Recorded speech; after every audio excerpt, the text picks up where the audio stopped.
Hey, Flimsy Lunch Tray with you today, and today's video is actually a bit different. That is, it's going to be a player review video. So I'm going to let the commander here talk for a moment. This is Base Commander. Good luck.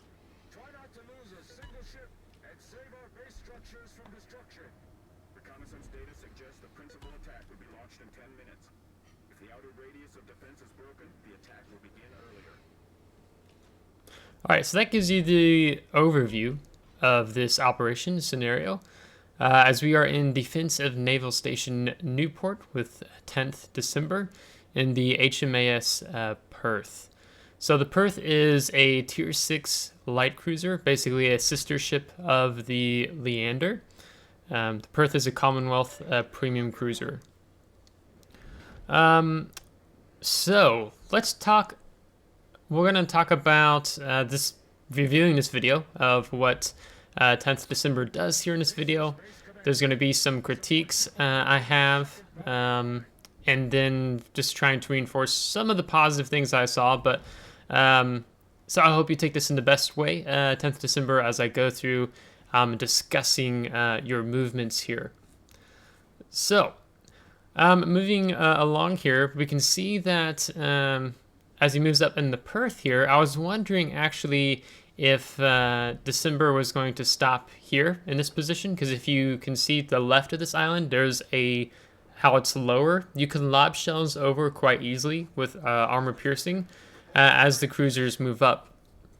But the first critique I have here, and when I went through and watched this video, is that it's better to stay at the bottom of the island where that lower part is versus playing chasey like you're doing here. So you're running around this island as moving this way to this side of the island as the enemy cruisers are moving to the opposite side of the island where you were. So now that you've gotten around, the Yabare goes down, then you have these two other cruisers. Now as another one dies.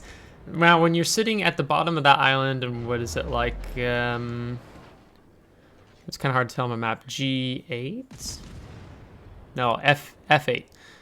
When you're in that F8 square and on that bottom line, almost dipping into the G, you can sit there quite easily and lob your armor-piercing shells. See how the cruisers are already almost up to the line on the base? It works quite well. But because for you, December, because you kind of went this long way around, I would say, this first wave resulted in no damage for you to be able to get, versus if you were at the F8 square, you can kind of park behind the island, even without using your smoke generator, and lob shells over, get the needed damage in. Secondly there's also the concern and how you moved up to the EF line, is that if you're detected by the second wave that comes in, the second wave will either spawn over, the 7, 8, 9 line you see, or over towards the 1, 2, 3 line. But because they spawned on that flank, there's also the possibility that you could take damage from the enemy cruisers and battleships when you go further down.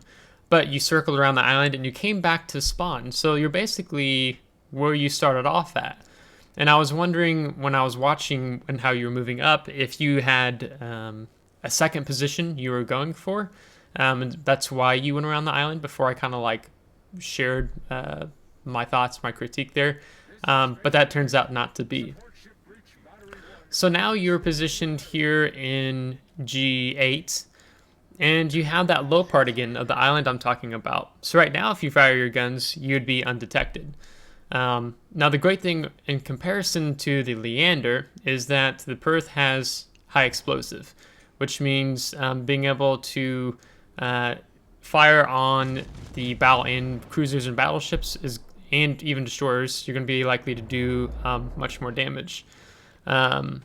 So as the enemy cruisers, destroyers push up, you can actually kind of keep reversing in G8.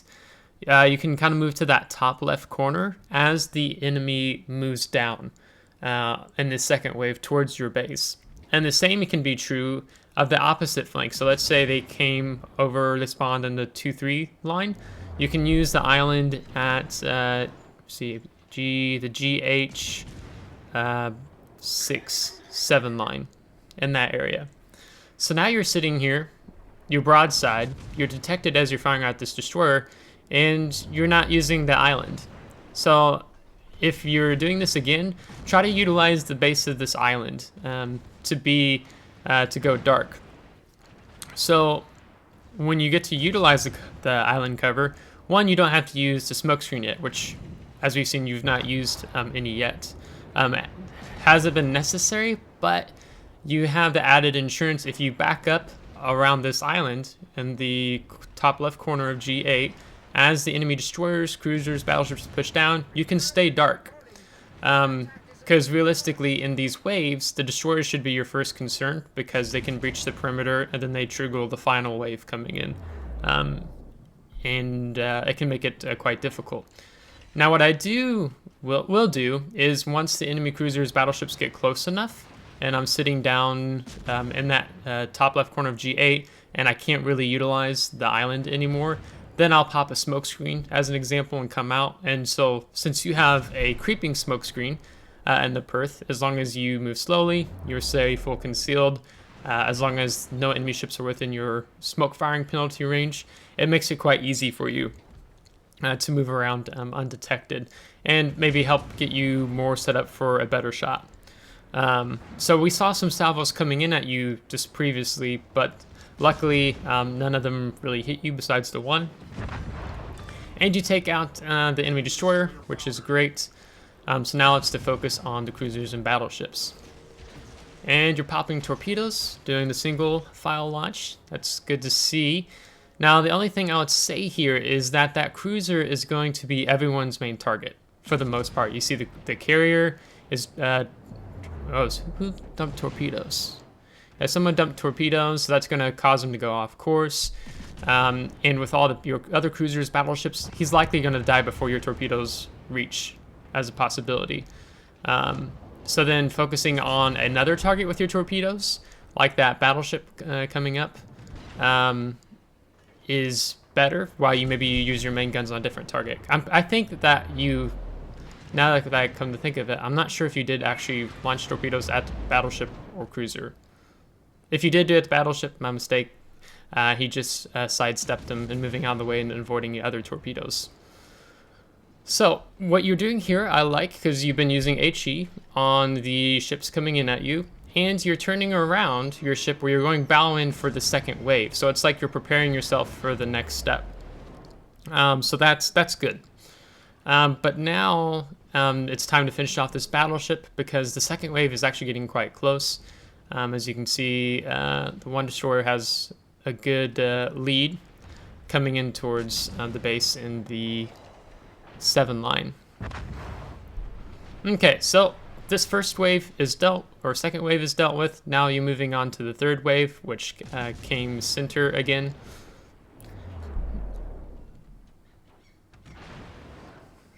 I'm not sure what your Dallas is doing. He's really far back. I don't know if he took a lot of damage, but it's not good for a HE spamming cruiser to be sitting towards the back when the destroyers really need to be taken out of.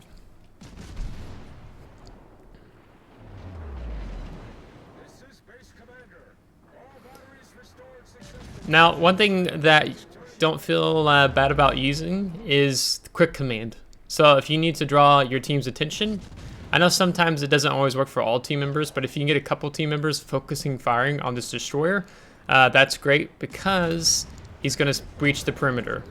And you've only killed one enemy ship in this third wave, so now the final wave is getting triggered.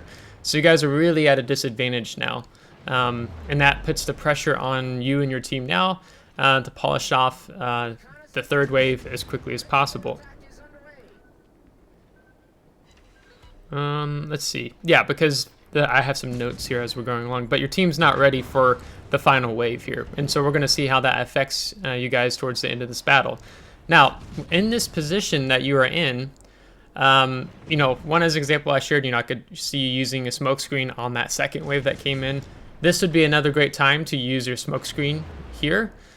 because you're exposed, you're out in the open, you're taking more damage, you want to be able to take as minimal amount of damage as possible before the final wave arrives. Because if you take as minimal amount of damage as possible, it means you don't have to go back to the healing circle. That you can kind of stay and help guard this outer defense per se. Let's see, what else have we written here? Yeah, because we're at 9-minute mark. So, like I said, it'd be really great to have seen you already be using a smoke screen here again. One, you have to keep in mind what your smoke firing penalty is in Perth, and play in that. But also, you won't have these torpedoes coming in at you, because if you're undetected, then you don't have to worry about these those bot torpedoes coming in, especially right when they die. They tend to like throw some out and be more of a threat. So it is good seeing you again focusing on a destroyer, because you're focusing on those destroyers that are going to throw some more torpedoes out per se than the cruiser. But you also have the broadside of a destroyer here, and you have the broadside of a cruiser. So you could actually even be switching to the armor piercing here and be able to deal some more damage effectively, and we'll circle back into that again. The other thing I'm going to say, I'll go ahead and say it now, it's going to affect you later on. But myself personally, when I'm in a light cruiser, if I'm in something like the Leander, the Dallas, the Fiji, in operations, I don't tend to use the gun camera, the shell camera, where you follow your shell trajectory once you fired it on a target, because you're going to see some examples here shortly that I'm going to point out where your gun's already reloaded, but you're still following the shells towards a target, and by doing that, you're taking away from your damage per minute output, or being able to select another target to fire at. And there's several reasons why. I'll explain that's not the best to utilize, especially when you're in a light cruiser in operations, and I'll break that down here shortly. So now you've moved to the healing circle. We can see that the enemy's moving in. You've only lost one cruiser at this point in time. You have 7 fires, 2 destroyed, 42,000 damage. Now, your friendly Issei, because he charged up like that, he's actually thrown off the enemy cruisers. Because traditionally, they would just keep charging down south if the Issei, if he hadn't moved like that. But because he has, it's kind of thrown off, it's delayed the arrival of that flank. But you're using HE here at distance, which is actually best, because I don't foresee your armor piercing being able to do much at this range because of how vertical your shells drop in on the target. I believe Perth has one of the worst ranges of cruisers at tier 6. Doesn't go very far. Yeah, do you have your spotter plane up right now? Yeah, I believe that is. So take out that cruiser. So it is good to see that you're helping on this flank, but it's also interesting at the same time. Again, you're sitting here in this healing circle, you're detected, but you're not using a smoke screen as the enemy destroyers and cruisers close in. Because the big thing that's bad about showing broadside in this final wave is that the Izumo bot is always going to be punishing broadsides and prioritizing those types of targets. Let's see, what have we written down here? Yeah, so we're going to get there in a second. So you have 2 destroyers moving in towards you now. So you're focusing this one destroyer, which is good because you want to keep your transports alive. Let's see. Yeah, but you're still, you're detected sitting here. And now this bot destroyer is going sideways, so it looks like he's probably going to dump some torpedoes towards you guys. And your hydroacoustic search by the other destroyer, I believe it is, coming around the corner. But see, like there, like you used the camera and that destroyer was so close. I don't know if it's just habit, and it would have helped you to already get prepared for this destroyer coming around if you weren't doing that. Because I don't think he actually gets any torpedoes off, but if that bot would have dumped a bunch of torpedoes off there, like that really would have screwed a lot of you guys. Okay, so now you're getting attention from this other enemy cruiser here, And look, he's really nice broadside to you. So if you would have had armor piercing loaded, you would be able to do a lot more damage here to the cruiser. He wouldn't have lasted as long, and you wouldn't quite have taken as much damage. And it looks like those are some of the torpedoes coming from that enemy cruiser. It looks like your battleship teammate's going to take some. Okay, so you've only lost you lost a battleship, you lost the Issei in the time being, and now you're dealing with the remaining bot wave coming in. Now up to this point, you've only used your torpedoes once, and that's one of the critiques I have, because you had this torpedo launcher on Perth. I would have liked to see you use your torpedoes a lot more, because that would increase, also potentially increase your damage output, and setting yourself up for situations to utilize the torpedoes more. Now you're firing at the Izumo. No, that's not the Izumo. Which ship is that? I can't tell. But see, you're sitting here broadside, and his guns were looking at you, and he just citadeled you for almost 23,000 damage. If you watch, it's cool sometimes to peek out behind the island like that.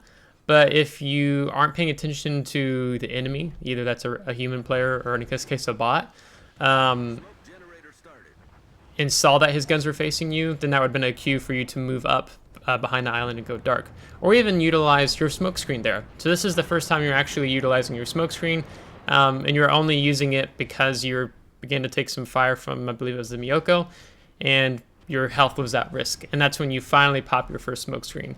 Ideally, at this point, you should already been on your third or maybe even your fourth smoke screen. So reversing here, you've got this cruiser broadside. Looks like your buddy here, teammate's going to be able to take him out. Yep, takes him out. And then you've got the enemy battleship in the far distance. And now we have the Izumo. So as you move here, the Izumo is going to be pushing pretty much nose in up past the island. But it looks like you've got a battleship behind you. Let's see where the Izumo's guns are facing. Yeah, he's looking, I think, towards the base shore installations. But as an example, you have this smoke screen. And what you could have done as this Izumo was moving up, you could have reversed back behind the island here and then dumped 4 torpedoes into his side. And then prevented him from getting further up. Because the Izumo's basically on a straight course now. He's really not going to deviate from it. As we know, sometimes the bot algorithm can be counter-trolly. But you switch back here to the battleship in the distance, trying to polish him off. And, okay, so the Izumo is about to come around the corner, and you've gone to the shell camera again. So now as we come back, here's the Izumo coming in, and he's got his guns turned this way, and now hardcore detected. So the question is, who is he looking to shoot? And you're just kind of sitting there for a second, and then you move up. Your other cruiser players just tunnel visioned. And with the pause there, he gets an overpin on you, but you're able to kill him and take him out. So it was a missed opportunity there, I think, to either have gone behind the island and dump torpedoes, or already be in a position as soon as Izumo comes around the corner, you can polish him off and kill him before he even got that salvo off on you. Because the bots will focus on low health targets. You're a low health target, his guns were following you. He was intending to completely punish you there. So, you guys managed it. You managed to get a victory, which I'm not entirely sure what star rating you got, but I'm believing it was either a 3-star or 4-star maybe? But maybe it was 2 or 3-star. So I'm looking at the damage results. You got 108,000 damage. You got 4 torpedo hits just right at the end on that Izumo. 12 incapacitation, 6 destroyed, 11 set on fire, 1 flooding again on that Izumo. And yeah, so all in all, you pulled off the victory. Like I said, your team did well. But I have, let's see, 4 main critiques that I have for you here in the Perth, which we've covered kind of throughout the video. But I want to circle around back to them because as the battle progressed, I didn't want to spend too much time on it and focus on what was happening during the battle and kind of calling different things out. So the main critique, well, there's 4, is that I would say, in my opinion, that you use the shell camera too much. I don't remember what the technical term is, that you're following your shell trajectory. There are times where your guns are already reloaded and you're following your shells and you could have already been firing at another target. There's times when you're using it and there's an enemy destroyer, enemy ship, battleship about to come around the corner, and you're not getting like ready for that next thing. So since I would say that the shell camera is perhaps maybe a bit too much of a distraction for you. Like I said, if I'm in a cruiser in operations, especially a light cruiser, because some of the heavy cruisers can have a longer reload time, but especially the light cruisers, I am not using, I don't think I ever really use my shell camera. That's just what I'm going to call it. Because for me personally, I'm already prepping for the next salvo, or B, I'm identifying the next target to shoot, or C, I'm looking at the minimap for situational awareness. You know, oh, there's a destroyer about to come around the corner of this island. Oh, there's a battleship about to come around the corner of the island. Or I'm plotting my next course of action and like maybe where I'm going to position, or if I need to go help flank out. So just try to use that less, so then that gives you more situational awareness and that you can actually increase your damage per minute by not even utilizing the shell camera as much. I know there's a term for it, but I just can't remember what it's called. Secondly, is use the smoke screen. So that is one of the strengths of the Perth, is that you have that creeping smoke screen at low speeds, so you can just move the smoke screen with you wherever you go and be concealed as long as you're not firing your main battery guns within the smoke firing penalty range of the Perth. So like by the end of this battle, you should have only had one smoke screen left or 0 smoke screens left, but you only used one when your health was in danger. And if you had been using it previously, you may not even taken that citadel damage from that enemy battleship. Because I'm not entirely sure what the smoke firing penalty range is on Perth, but if it's similar to the remainder, it's not very far. So it's always great, of course, to utilize islands when possible. But if you can get yourself in a position where you get more damage by using the smoke screen, like me personally, I'm always going to go for that. And if you can stay out of the smoke firing penalty range of enemy ships, that's even better. And then if you do find yourself within smoke firing penalty range of an enemy, let's say cruiser or battleship, let's just say for example a battleship, but you're not firing your main guns, but you're using the smoke screen to, like, let's say Polio Emilio, you're going to yellow him and dump 4 torpedoes into his side, then that's perfect. That works out actually really good. Because like I said, when you had the Izumo coming in on the island, you could have just not fired your guns. I know he was within that least smoke firing penalty range at that point. Just reverse out from behind the island, dump your 4 torpedoes, move forward, or in that situation, you could have already been ready to go. As soon as he come around the island, you've kind of moved up past your cruiser friend there. And just dump torpedoes into him before he even got the first salvo off. Once he entered that, the 2-kilometer hardcore detectability range. I don't know, proximity detect, yeah. And 3, with that, use your torpedoes. I only saw 2 instances in this battle where you use your torpedoes. I think the torpedo range on the Perth is 8 kilometers when I was paying attention looking at your mini map. Seeing the torpedo gray circle. Definitely use your torpedoes more.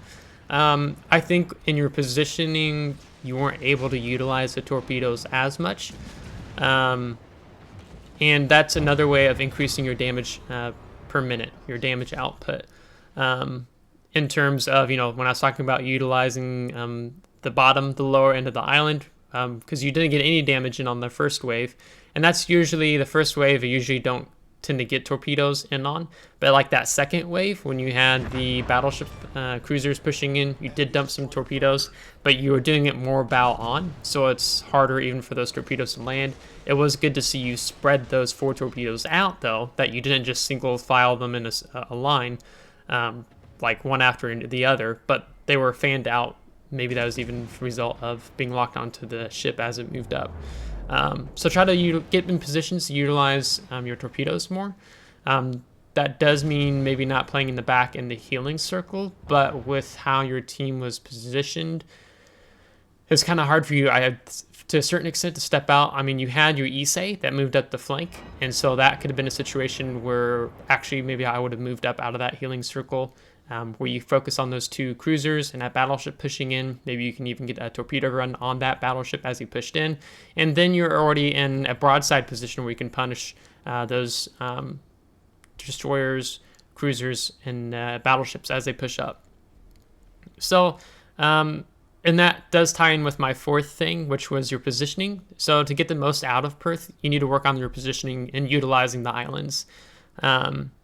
If you do the things I shared in connection with the positioning in the battle, with the individual waves, your impact on the match will be that much greater, and your damage is definitely going to go up. So, and for example, like in this battle, I could have seen your damage being actually closer to 150,000 damage, maybe even closer to 170, 180, just when you get to utilize that positioning I was talking about. Because one of the biggest things I like to highlight, like you're in the Perth, which is a sister ship to the Leander, is utilizing how in the beginning of the video, I was saying utilize that lower end of the island. So you're on the right side of the island as the first wave comes down the center. You take out that first wave, and then the second wave was on that flank.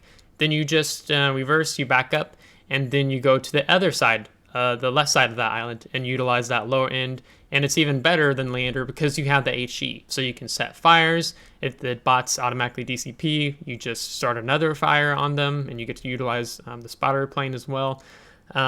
And then as the battleship pushes up, you get to dump torps into the side. So just pay attention to how you're positioning and being able to utilize the islands. But definitely, again, just try to use your shell camera. Try to use that a lot less, if none at all, in ops when you're in a light cruiser. Use the smoke screen more. If you had been using it, I think you wouldn't have taken as much damage. Use your torpedoes and just try to work on your positioning. It takes a little bit to get used to when you're figuring out the Perth, but you're also utilizing the islands on this map. And I think, I think you'll see yourself doing even much better in this battle. So thanks for feeling cool enough to submit that in for me to go over and be able to review for you and give you some critiques and thoughts. And for those watching, if you have a video that you would like me to review, then join my the Discord, which I have a server, FLT server, Film Design Stray. The invite will be in the description, and then I have a specific channel where you can upload your WoW's replay file and then post battle results, like this 10th of December did here. And then I'll go over them once I get the opportunity and chance to. I do intend to start. 10th of December has actually asked if I could do some videos more specifically on ops, like how to. So there'll be a video. Right now, this video should be going up on Wednesday, and then the video on Friday. If I can, I actually got to look for it. I'm pretty sure I have the video still, but it'll be on Arai, and it'll be a transport one. So how to do the transport run on Arai. And if I can't find that video, then I'm gonna still do Narai, but I do have a video of the Scharnhorst and going up the center, and so I'll do that video in place of, I think it's the Fiji. I think I do the transport run in, and we'll talk about that. So if you liked today's video, give it a thumbs up. If you didn't, give it a thumbs down. Subscribe if you want to see more, and if you haven't subscribed, I really appreciate it, as we are drawing in on 250 subscribers. So that's really awesome and much appreciated. So until next time, take care.